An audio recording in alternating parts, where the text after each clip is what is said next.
Assalamualaikum warahmatullahi wabarakatuh. Perkenalkan, saya Nurahi Ramadhani. Pada kesempatan kali ini, saya menjelaskan sedikit tentang materi yang menjadi bahan untuk pemenuhan ujian akhir semester mata kuliah digital inovatif entrepreneurship. Saya memilih opsi terkait digital marketing strategi.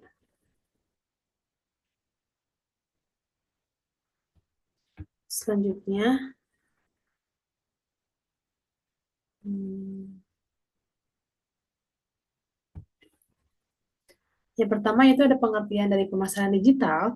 Pemasaran digital merupakan proses membangun dan memelihara hubungan dengan calon pelanggan atau konsumen melalui aktivitas yang dilakukan untuk secara online dengan target terukur dan juga interaktif untuk memudahkan pertukaran ide, produk, dan juga layanan dengan menggunakan atau dengan memanfaatkan teknologi digital. Adapun peran strategi dari pemasaran digital yang pertama yaitu ada meningkatkan visibilitas usaha. Jadi perusahaan berpikir bagaimana caranya, strategi apa yang harus dilakukan agar produk yang mereka jual itu tetap diingat oleh para konsumen dan juga jadi selalu jadi bahan bincangan untuk mempertahankan reputasi produk mereka di mata konsumen. Selanjutnya itu ada membangun citra merek dan juga mendekatkan hubungan dengan konsumen. Selanjutnya itu ada konsep strategi pemasaran digital. Di era digital ini yang pastinya semakin berkembang, konsep strategi pemasaran digital mengalami perubahan yang sangat besar. Para pengusaha harus menyesuaikan dengan perilaku konsumen dan juga perkembangan teknologi yang ada. Ada beberapa elemen yang menjadi kunci dari konsep strategi pemasaran digital. Yang pertama itu ada dasar strategi STP atau segmentation, targeting dan positioning. Yang pertama, melakukan identifikasi pasar dan juga membaginya menjadi beberapa kelompok. Selanjutnya, menentukan target pasar yang paling potensial untuk dijangkau, dan yang terakhir yaitu cara yang harus dilakukan untuk oleh perusahaan untuk memperkenalkan produknya agar selalu diingat dan juga agar selalu dikenal oleh segmen-segmen yang dituju, yaitu para konsumennya. Selanjutnya itu ada 4P atau Product, Price, Place, and Promotion. Produk itu harus disesuaikan dengan kebutuhan pasar. Apa yang menjadi kebutuhan bagi para konsumen itu harus bisa dipenuhi oleh para pengusaha atau perusahaan. Tapi harga yang diberikan juga harus kompetitif atau masih memberikan keuntungan baik bagi perusahaan maupun bagi konsumen. Selanjutnya ada distribusi. Distribusi harus memastikan produk itu mudah diakses, produk itu mudah dibeli, dan juga promosi yang dilakukan, bagaimana cara perusahaan itu menyampaikan pesan yang ingin mereka sampaikan agar tersampaikan dengan baik kepada para konsumennya. Selanjutnya yaitu ada tujuan dari strategi pemasaran digital. Yang pertama, memberikan arahan terkait aktivitas pemasaran digital. Selanjutnya, melibatkan analisis lingkungan eksternal, mulai dari daya internal, dan juga kemampuan menginformasikan strategi. Selanjutnya yaitu mendukung tujuan pemasaran digital. Selanjutnya, pemilihan opsi strategis untuk menciptakan keunggulan yang kompetitif. Selanjutnya, merumuskan strategi untuk mengatasi berbagai opsi strategi pemasaran dan juga membantu mengidentifikasi strategi apa yang akan digunakan. Selanjutnya, itu ada fungsi strategi pemasaran digital. Yang pertama yaitu motivasi untuk perkembangan bisnis. Dan juga selanjutnya ada mengefektifkan koordinasi tim. Selanjutnya yaitu memperjelas tujuan perusahaan seperti apa, lalu dikembangkan dengan strategi pemasaran digital, dan juga mengontrol aktivitas perusahaan. Kenapa strategi pemasaran digital ini penting? Strategi pemasaran digital ini sangat penting bagi perusahaan karena dapat memberikan kesempatan bagi perusahaan untuk mempromosikan produk yang mereka jual itu ke pasar yang lebih luas. Hal ini pastinya akan memberikan keuntungan bagi para perusahaan atau bagi masing-masing pihak, bagi perusahaan maupun konsumen, karena ya kemudahan akses digital semakin berkembang pesat saat ini, bisa menjangkau perusahaan yang jauh ataupun bisa menjangkau konsumen yang jaraknya jauh dari para perusahaan, dari para perusahaan. Selanjutnya itu kita masuk pembahasan tentang SOSTAC atau memiliki panjangan Situation, Objective, Strategy, Tactic, Action, and Control. merupakan salah satu tips agar terciptanya suatu strategi komunikasi pemasaran yang baik dan berjalan sesuai dengan tujuan yang sudah dibuat sebelumnya. Fungsi dari Sostak tersendiri yaitu untuk peninjauan ulang terhadap elemen-elemen kunci dalam strategi komunikasi pemasaran. Yang pertama ada situation, itu bertujuan untuk melihat situasi dari proses pemasaran yang sedang dijalankan oleh perusahaan. Perusahaan mengumpulkan segala informasi terkait keadaan internal dan eksternal perusahaan untuk mengetahui kondisi perusahaan di pasar sesungguhnya, kondisi perusahaan di lingkungan luar itu seperti apa, dan dari situ bisa dikembangkan apa yang kurang dan apa yang perlu ditingkatkan lagi. Selanjutnya itu ada objektif. Objektif dikaitkan dengan tujuan perusahaan, baik jangka pendek, menengah, maupun panjang. Dalam hal ini, melakukan pengukuran dan analisis terkait sejauh mana sih tujuan perusahaan ini sudah dijalankan. Seperti itu. Selanjutnya ada strategi, merujuk pada cara perusahaan untuk mencapai suatu tujuan yang sudah ditetapkan. Strategi juga harus selaras dengan tujuan yang telah ditetapkan dan juga pastinya dipertimbangkan oleh situasi internal dan juga eksternal yang telah diidentifikasi sebelumnya.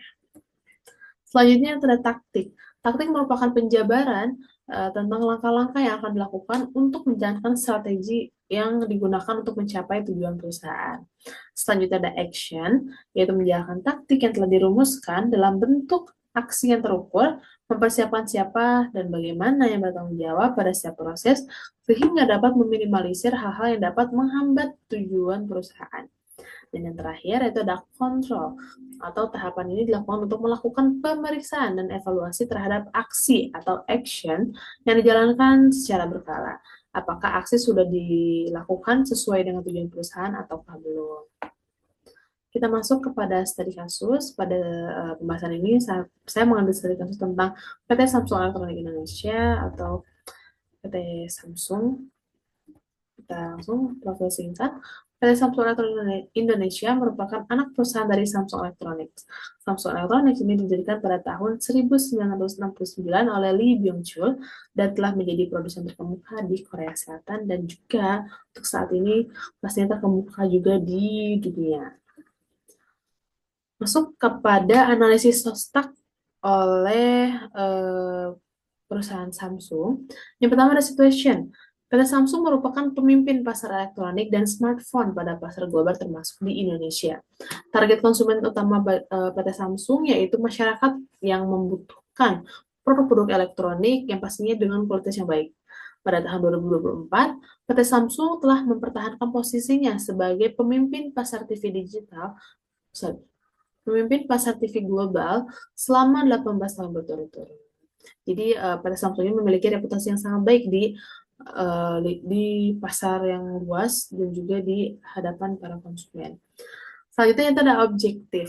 PT Samsung memiliki tujuan yaitu menjadikan Samsung ini sebagai perusahaan yang etis dan juga terus melatih karyawannya dan mengoperasikan sistem pemantauan, sekaligus mempraktikkan manajemen perusahaan yang adil dan transparan pastinya.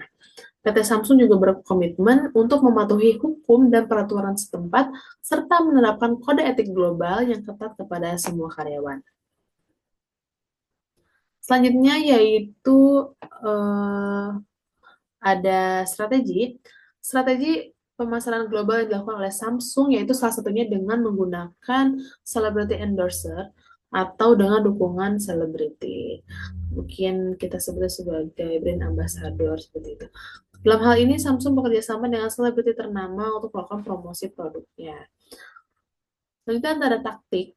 PT Samsung meluncurkan produk ponsel dan aksesoris yang berkolaborasi dengan salah satu boyband Korea yang sangat terkenal, yaitu BTS, dan melakukan kegiatan promosi bersama. Tingginya minat masyarakat kepada K-pop, khususnya BTS, ini menjadi peluang yang sangat besar nih bagi Samsung untuk mengembangkan produknya. Strategi ini juga sebagian besar dilakukan Samsung melalui platform media sosial seperti X, Instagram, TikTok, dan dalam bentuk kampanye produk. Selanjutnya itu ada action, melakukan promosi yang didominasi pada platform digital pastinya. Samsung membuat iklan bersama BTS untuk mempromosikan produk barunya seperti Galaxy Note 20, Galaxy S 20FA, dan beberapa produk lainnya pada tahun 2021. Iklan yang dibuat juga berupa foto maupun video kampanye produk. Lalu yang terakhir itu ada kontrol. PT Samsung melakukan evaluasi terkait penggunaan strategi celebrity endorser dengan bekerja sama dengan BTS. Evaluasi berkala dilakukan agar Samsung ini dapat terus menyesuaikan pendekatannya dengan para konsumen, pendekatannya dengan tren, dan juga preferensi yang sangat dinamis.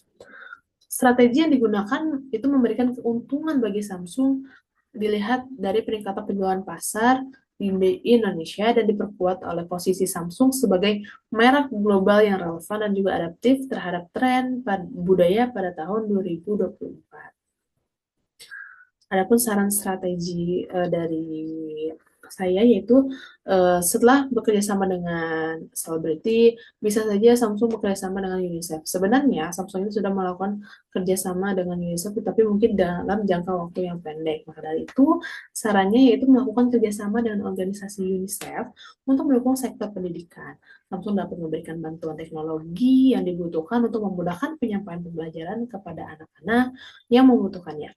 Dengan strategi ini, Samsung juga dapat mencari informasi terkait apa sih kekurangannya dari teknologi yang mereka kembangkan ini dan yang mereka ciptakan dan menjadikannya sebagai bahan evaluasi untuk kedepannya.